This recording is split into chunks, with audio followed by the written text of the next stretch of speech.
Well, good afternoon and welcome to another episode of Yilungelo Lakho. It's your right. This is South Africa's fast-growing consumer rights show. And of course, we're broadcasting live in our Auckland Park studios in Johannesburg. I'm your host, Sipiwo Speech Nzawumbi. And remember that you can also be part of our discussion today by calling in studio at 011 714 6918 or 6919. Sazamkela ke nembalelwano zakho phaya ku Facebook and Twitter. So send us those messages at Yilungelo Lakho and hashtag Yilungelo Lakho. And also we're taking your emails to consumer@sabc.co.za. Good afternoon.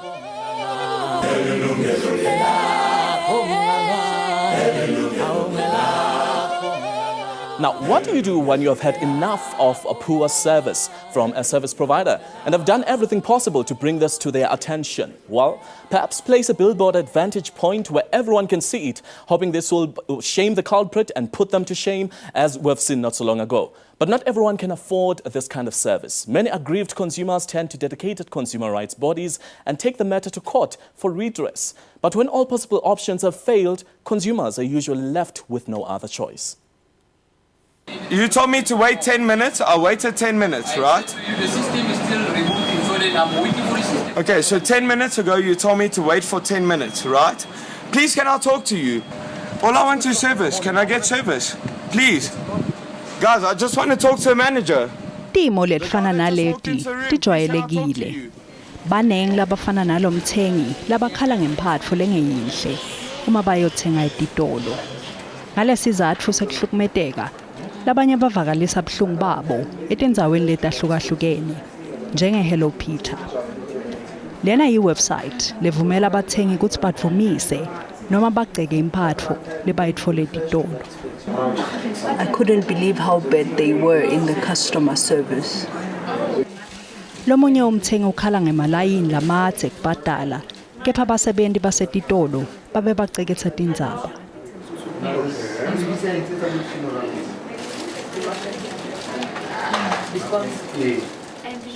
Tikhalo letiningi kangaka tishiya abathengi babuta ukuthi, is the customer still king?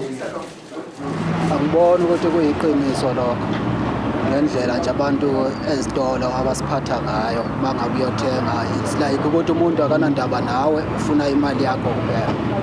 In other shops where we go and shop, we find that you are not satisfied as a customer, but when you view your voice, then they don't hear you.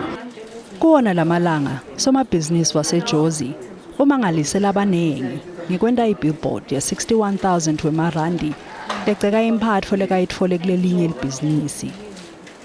Leli bhizinisi libe selimikisa lo mthengi enkantolo ukuthi asuse le billboard. Kepha inkantolo isicithile lesicelo. Noma kukhona lese bayimoshile le billboard, kepha isahleli. Lo muntu obeke le board leli ulibeke ngoba mhlawumbe azange imtreat kahle. You lay your complaint and then nobody pays attention to it, and then you go over and over again but no one is paying attention. So you have to do something like this. After you've done something like this, that's when they're going to start paying attention because you expose them. You don't have cones. Okay, when you say we don't have cones, what else would you like, ma'am? Okay, but you need to ask the customer what else would you like. Okay? So kepha abathengi nabo ngabe banaso yini isihlungu kubasebenzi basetitolo. Lo bhuti lo sebenza esitolo uyavuma. Some are just mean. Abanye just do it to spite us or to show us that the customer is so ever right. KALLI uthi asikho sizathu sekuthi umuntu lo sebendako ahlukumede likhasimende noma ngabe limthethisa kangakanani. Ama feelings wamangla awabalekanga, but I client ama feelings wawo iyo abalekile ukudlula what I'm feeling nanoma ngingajabulanga kanjani. Manginenkinga zami mangena ngalomnyango kwamele ngizishiye lapho.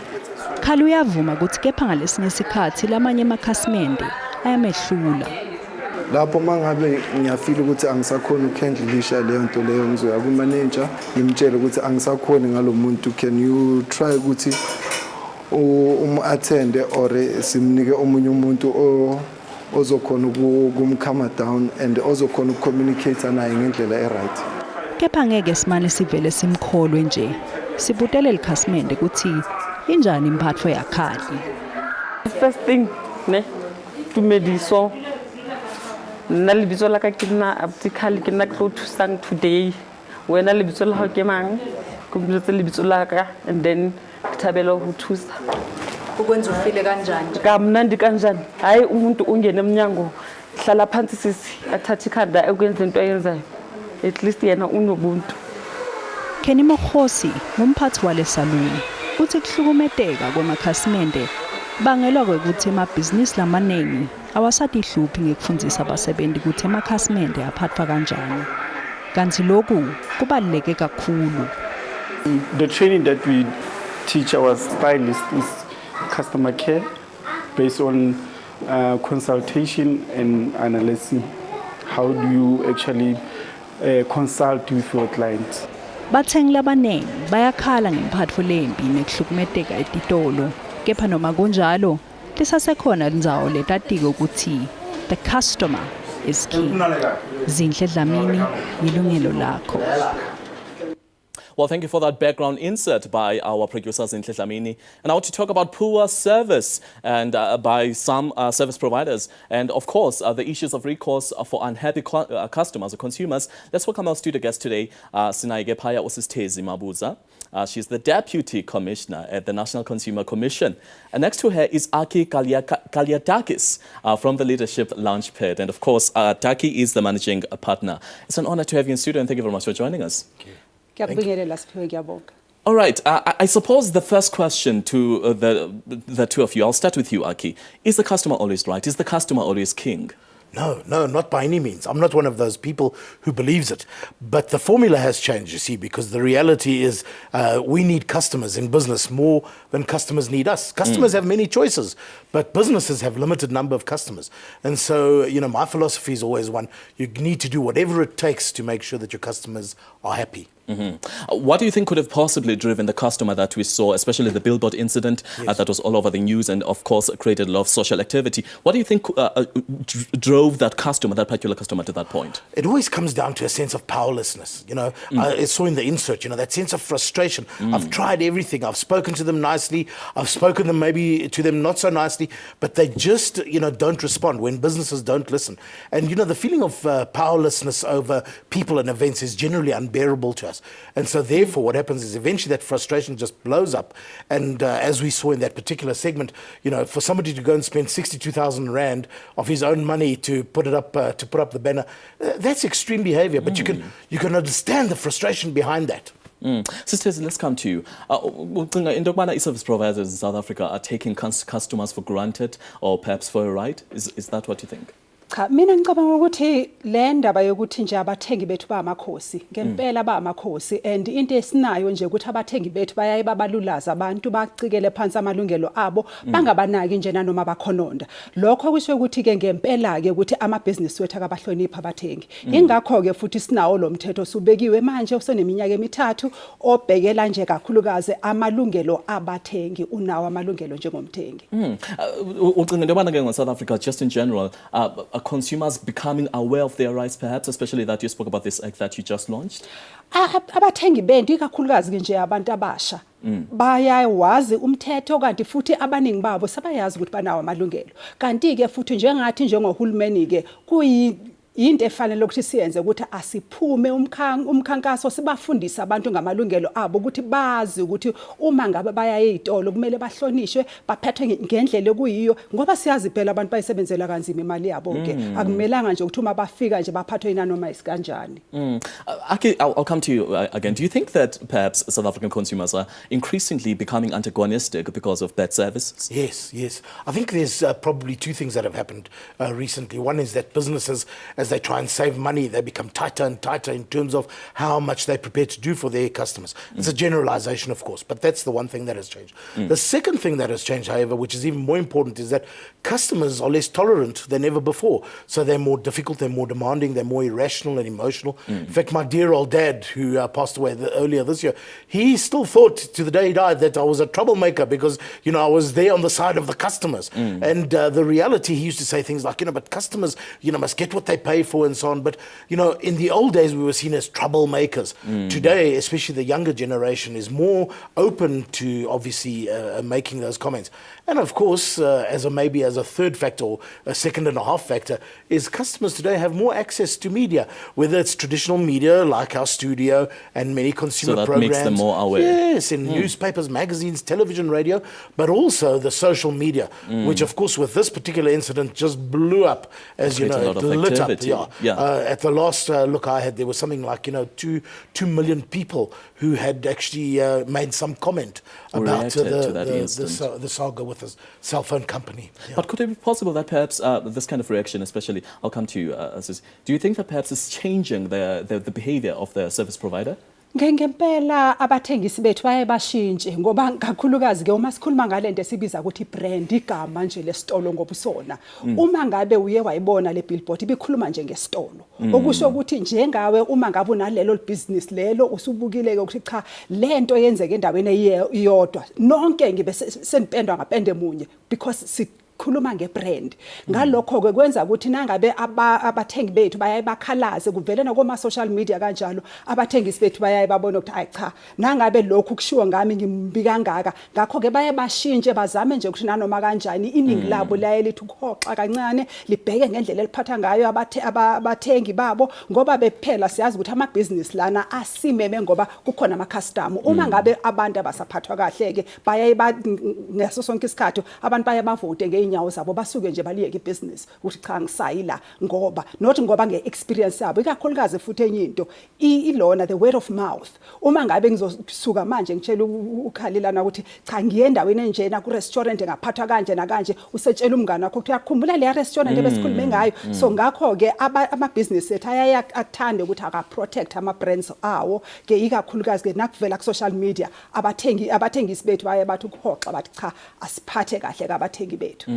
As a National Consumer Commission, you have succeeded in terms of resolving some of these disputes between the service provider and the customer or the consumer in this instance. What's your success story since you came into board? Into ekhona ke singasho ukuthi kukhona kwezinye indawo lapha esiyaye sithi nasibheka sibona impumelelo ukuthi cha sesihambile ngoba impumelelo yethu asibhekise nje kuphela ekutheni how many cases we have won noma bangaka abantu esithi uma sibakhulumela baphumelele ekuthena abathole either inhlawulo noma kulungisa impahla kanjalo and all that into kuyo manje siphokophelele ukuthi abantu abawazi amalungelo wabo ngoba njengokhomishana kazwelonke lona our real objective akukona ukuthi asikhulumele abathengi ukuthi umthengi ngamunye akawazi amalungelo wakhe ngoba indlela abantu kumele bacomplain ngayo kumele uqale phansi nguwe nebusiness osukubhekene nalo icomplain yakho starts there lapha othenge khona ikhuphuke njalo ke ingasuka lapho iye ku province yakho ke kanjalo ke then ingaphelela futhi kithi ke kwa National Consumer Commission because into ekumele siyenze thina akusukubhekana nje ngqo nezikhalazo zomthengi ngamunye but ukuthi nasibheka lezi zinto esizibiza ukuthi systemic ku business ku behavior nje yama business ngobuwona siyaye sitomule nje sithi cha lokhu nalokhu yinto esingafuna ukuthi ayibe prohibited bese ke siyayihlolisisa si-investigate then bese siyasuka lapho siyisa ku tribunal. Well, Aki, I think after the break we'll just need to give it to the consumer some of the do's and don'ts and perhaps some of the most desperate attempts that consumers opt for in a desperate or in a quest for a better service. Kodwa ke ngoba sithi gqaba nje singayi siphange makwethu sitsebele evengeleni kulowo ke ubambe phakathi umba wethu namhlanje sithetha ngendlela ongakwazi uba uvakalise ungoneliseke kwakho lizinga lempatho oyifumane ezivengeleni okanye nakuluphi na uhlobo lwezoshishino. After the break I will break down some of the elements of this discussion and we'll continue. Don't go anywhere. We're still discussing matters of customer service standards. To what lengths can you go as a customer to express your frustration about customer services without risking being on the wrong side of the law? Well, we hope that we can explore some of the available options to you. And for your thoughts and experiences, please make sure that you send us an email to consumer@sabc.co.za. We're also taking your messages on Facebook and on Twitter. Now, before the break, we're just talking about, is the customer still right, Sistezi? And, you know, you gave us your view, basically, especially as the NCC. Maybe it's also important that you tell us about, I did mention before we went to the break that there are some outrageous or extreme attempts that consumers go to in order to get a better service. Maybe you can just mention some of the cases that you've dealt with, maybe that would highlight in relation to the one that we saw on the insert.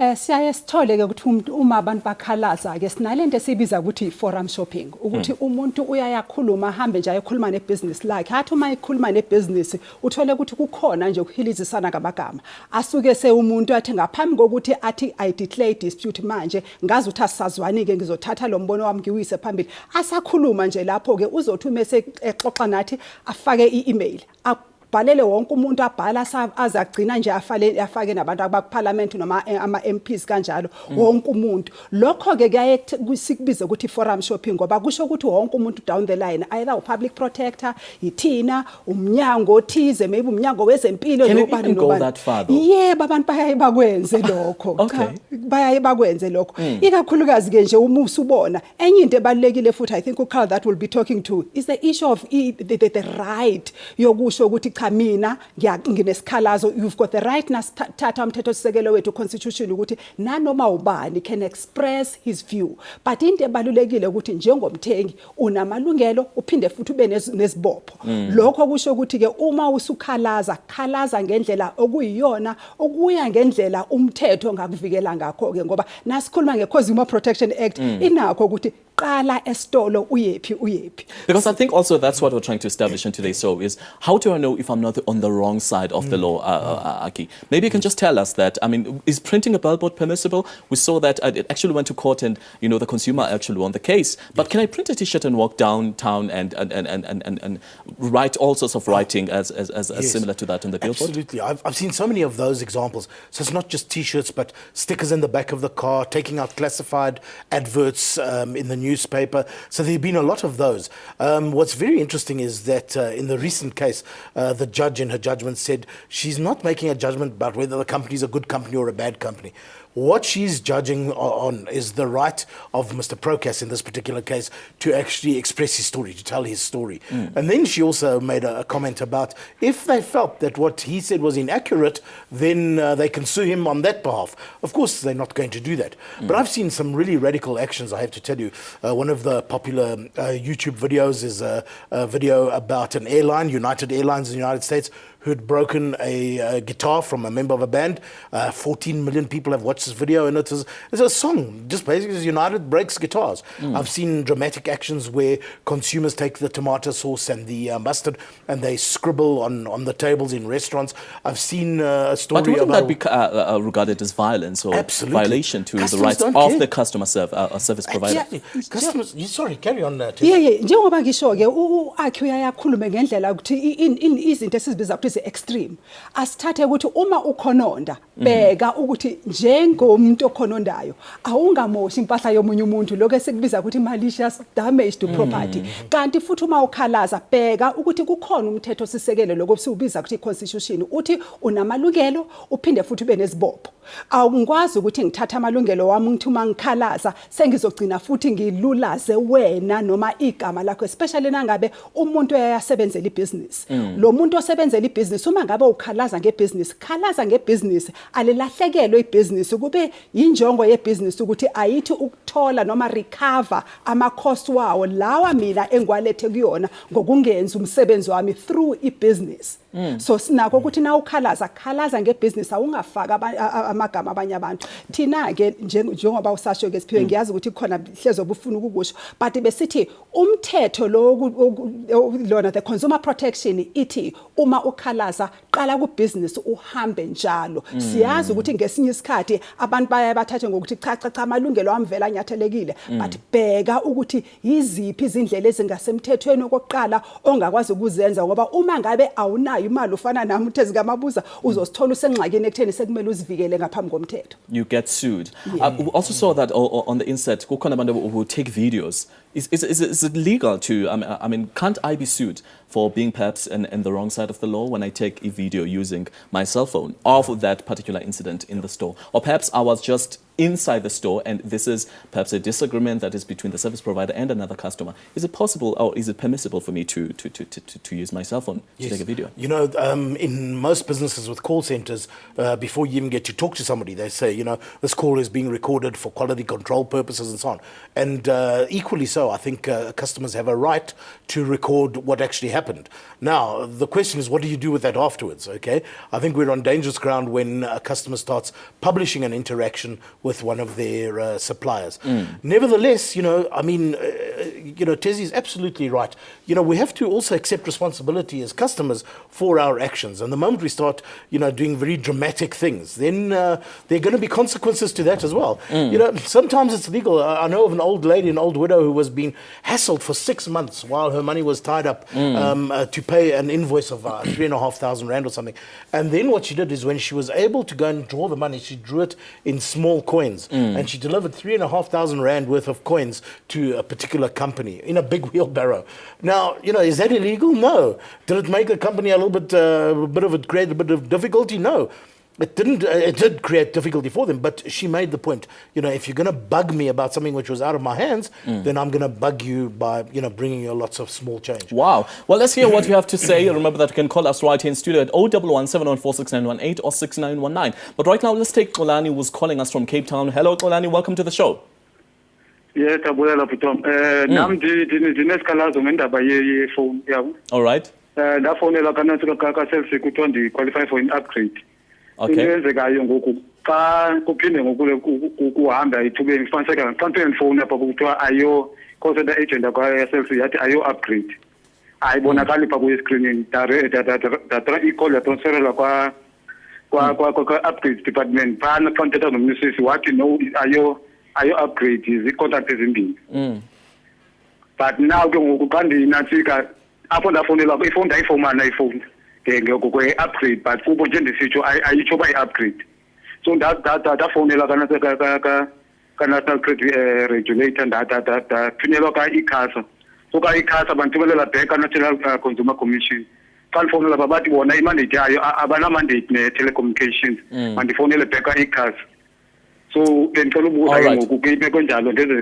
All right, Xolani, Sister is going to, she noted down your question actually, so she's going to answer you soon. We just need to also take Tandega, who's calling us from Joburg. Tandega, are you there?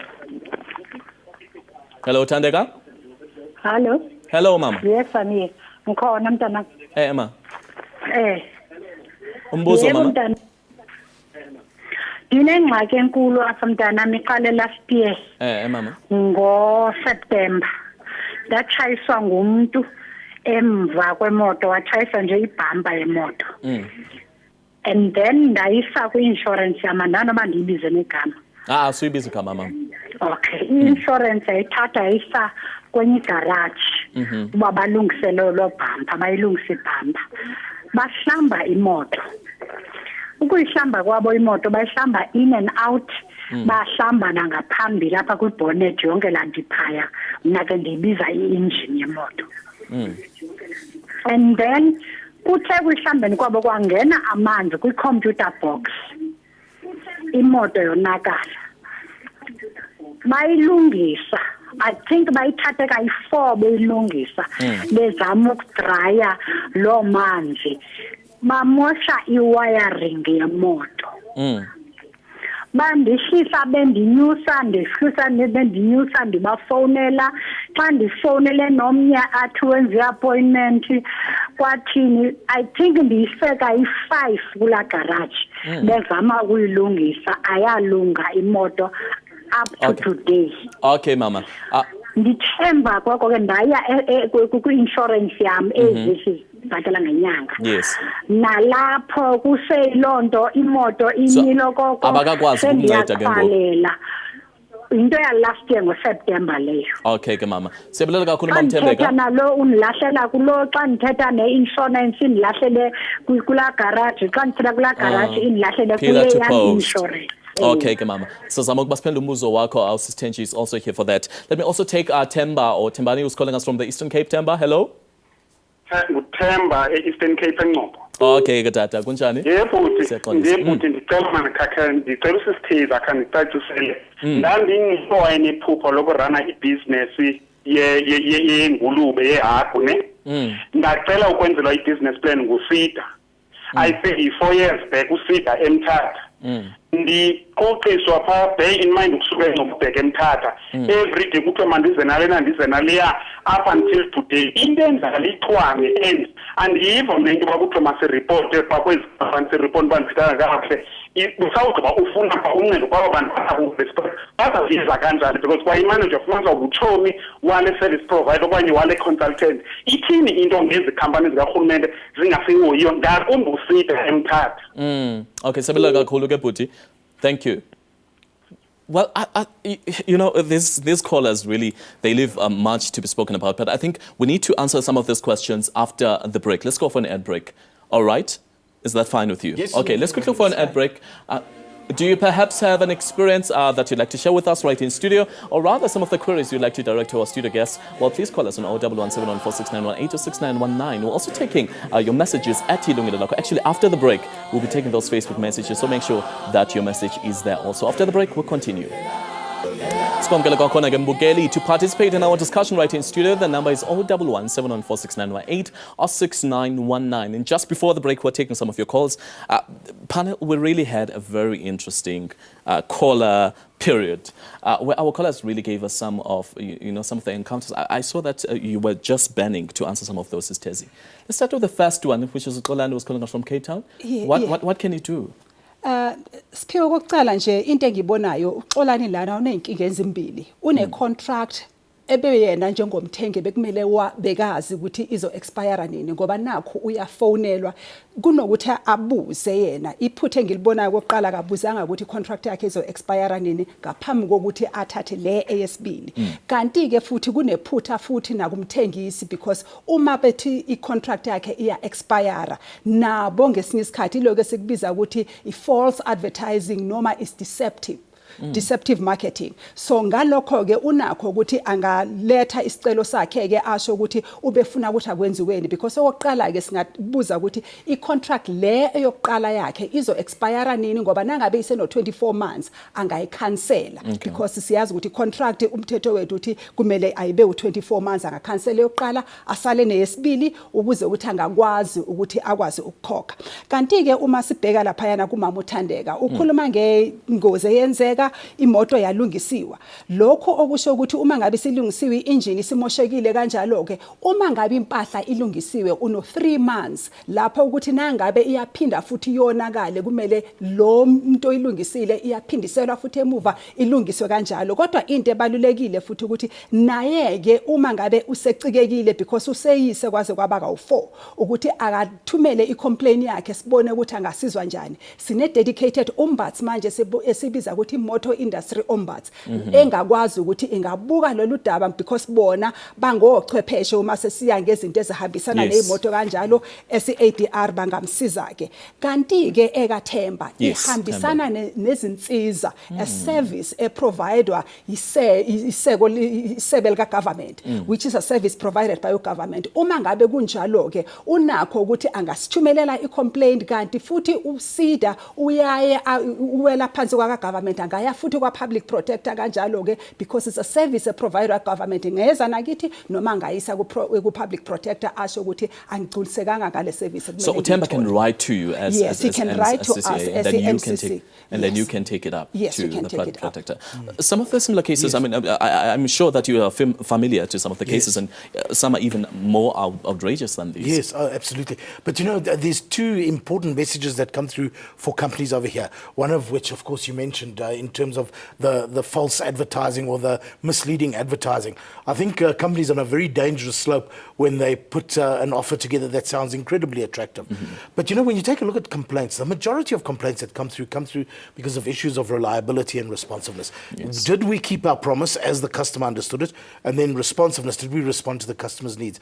And what made me very sad in the case of the lady from Florida is the sense of, you know, she just has, there's nothing else that she can actually do in terms terms of, getting the company on her side. They wash her hands of her. The mobile company, of course, in terms of KALLIATAKIS as well, there's a problem over there. But, companies then protect themselves with all sorts of, wordy statements, legal issues and so on, but they don't get to the hearts of the customers. And then they wonder why customers take dramatic action. It makes me very sad that companies can get Well, let's just hear what some of our Facebook viewers are saying. And I suppose we're just going to wait for our Facebook messages to go up. But I think the gist basically of the matter is, what do I do if perhaps I find myself in this issue? Especially, I think Themba, a lot of people will agree, especially those who are service providers themselves, when they go to government offices or government entities that are supposed to assist them in their queries, then they find that there is no cooperation in that sense. I think generally people wonder, where then can I go if government itself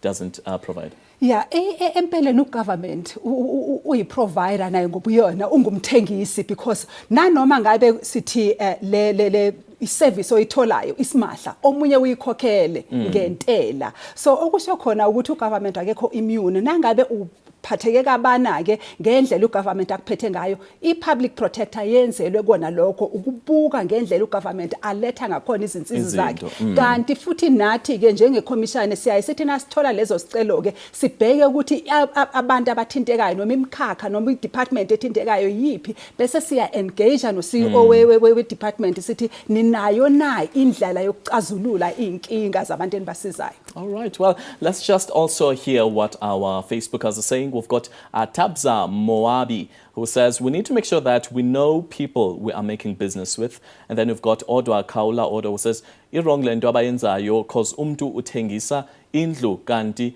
inezigweletu.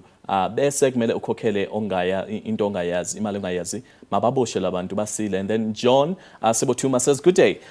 It had happened daily, but I plead to the consumer to seek advice to those or the department that deal with all this renting and selling of houses. There's plenty of internet cafes where I was still reading that, and I think also we just got the gist of that there was plenty of companies that do that, and then they sell you the house. I see that a lot of Facebookers actually are talking about that, where you're sold a house and then when you're inside you actually find different things. But let's just talk, especially the mobile services, we always take those for granted, especially when your contractors come to an end and then you find that you're still paying, perhaps you still have penalties and things that were not really stipulated in the contract, and because we don't know these rights, then we end up paying these.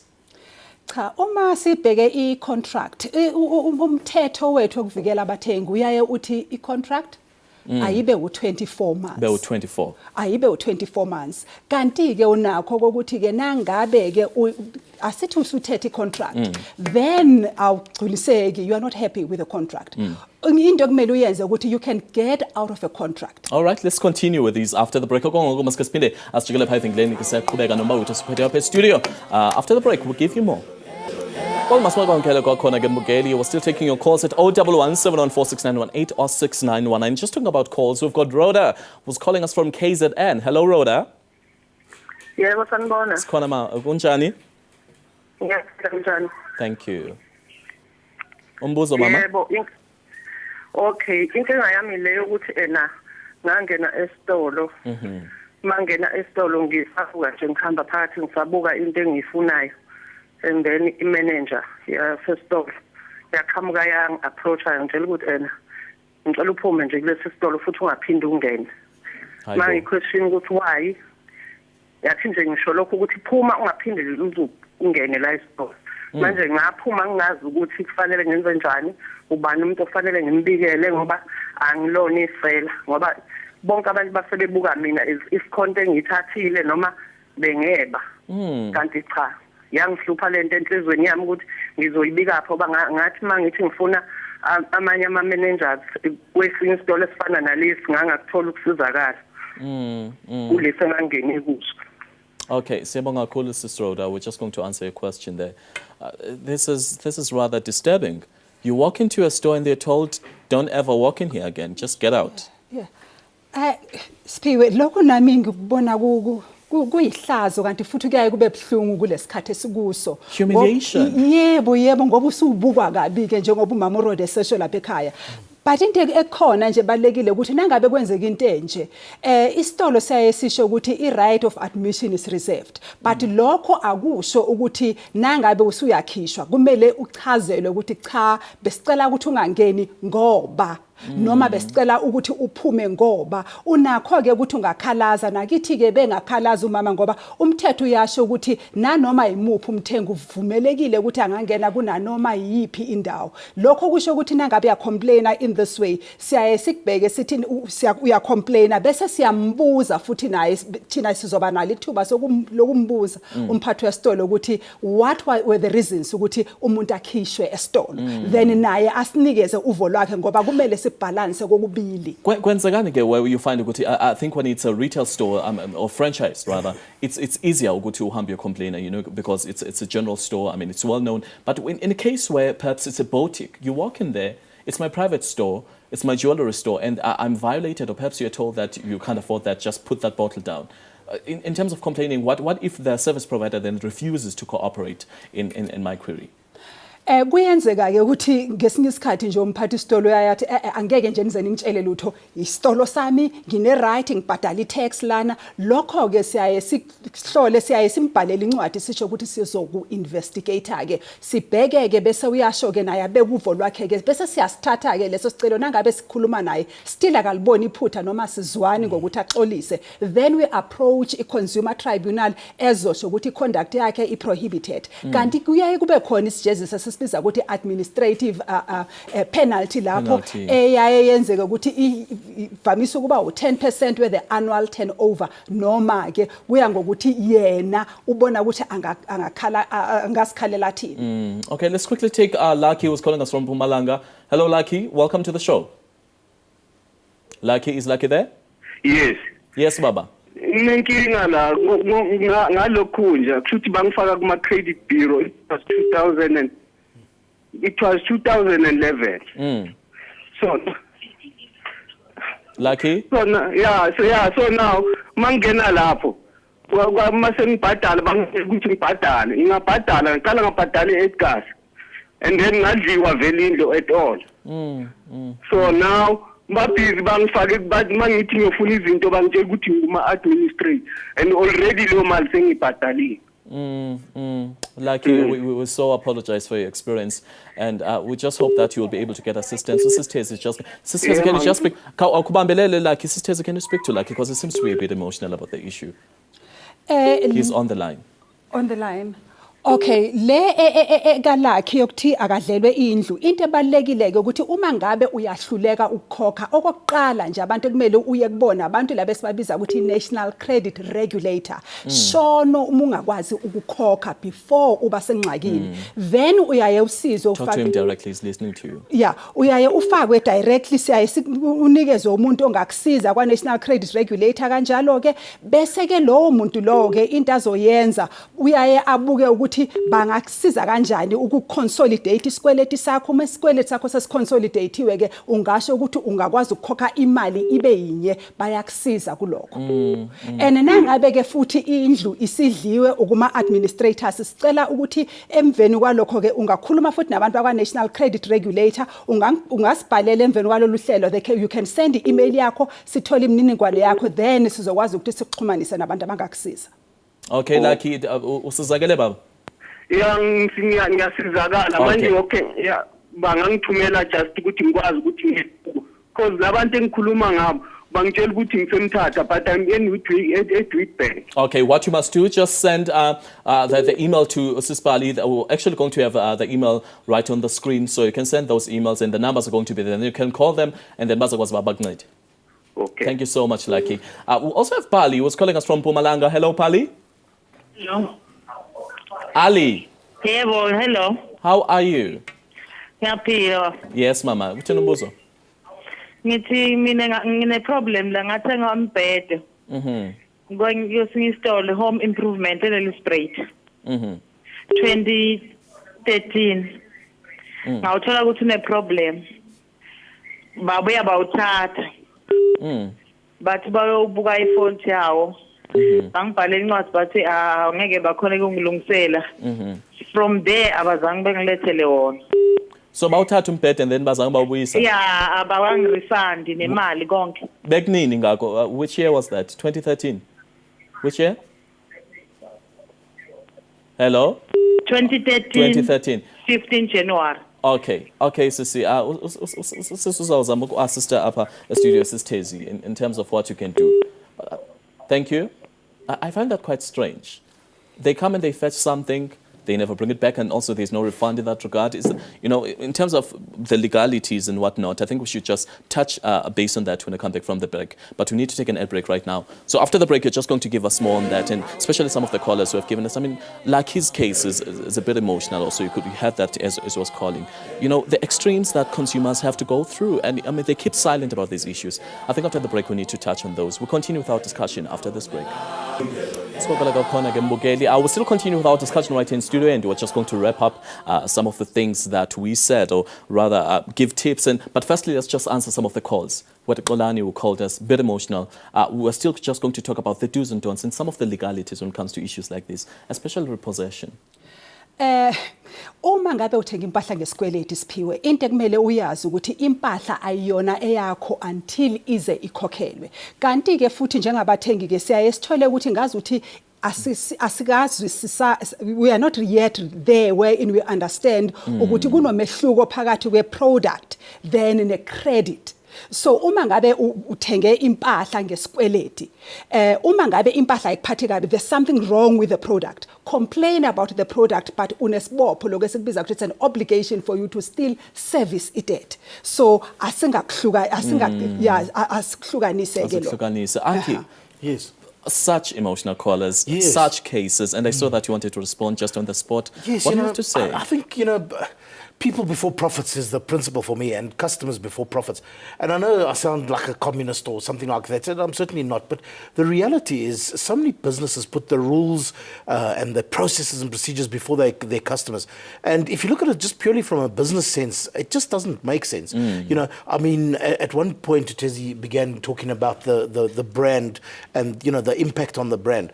If businesses just considered, what is the impact of, behaving like they do behave. I'm sure they'd be horrified if they knew how much they hurt people. They don't have to see the actual consequences. The lady from the grocery store, we don't was told to just walk on. Yes, we don't know what. There might have been a valid reason, but it was the way it was done. It's not what is said, it's also how it is said. And to create such hurt and humiliation is just not acceptable. I believe that companies are on a very slippery slope when they start abusing their customers in this way, and they've got to find ways through training, through their systems, their processes, to make sure that customers' feelings are not hurt. There's usually something that's written, right of admission reserved. Yes. What exactly does that mean for me as the consumer? Lokho kuyaye kusho ikakhulukazi Siphiwe ukuthi kukhona indawo njengeendawo nje zokudla amanzi amponjwana. If you go to a bar, kuyaye kushiwe ukuthi uma ngabe usudle ngokweqile akumelanga ukuthi bakuvumele. Lokho kwenzela ukuthi akuvikele wena njengomthengi. Kanti ke futhi kwezinye indawo ke futhi siyayithi right of admission sishwe inganeni, because akumelanga zingene endaweni njengozokugembula kanjalo, endaweni njengamabha kanjalo. Lapho ke uyaye ulimite ukuthi abangangeni because abavunyelwanga ngokuya ngokomthetho. So kunama age restriction wherein we reserve the right. Okay. Ngoba lokho kwenzela ukuthi akaphephiswe lo muntu lo. Okay. Let's just quickly talk about, just as we're wrapping up, some of the alternative ways where we can vent and express our dissatisfaction with the service. If perhaps you cannot afford the billboard, or you do not want to directly go to the store, but perhaps something that happened 2 weeks ago and it's only affecting you emotionally now. What are other ways that you can use, other avenues that you can exhaust, especially when you want to vent? I think for large organizations, going as senior as people can, going through to head office would make sense over there. I think we've got to express certainly our sense of frustration to all of our friends, the word of mouth as much as possible, the social media, etc. But also, I think, the most powerful weapon we have is to withdraw our business.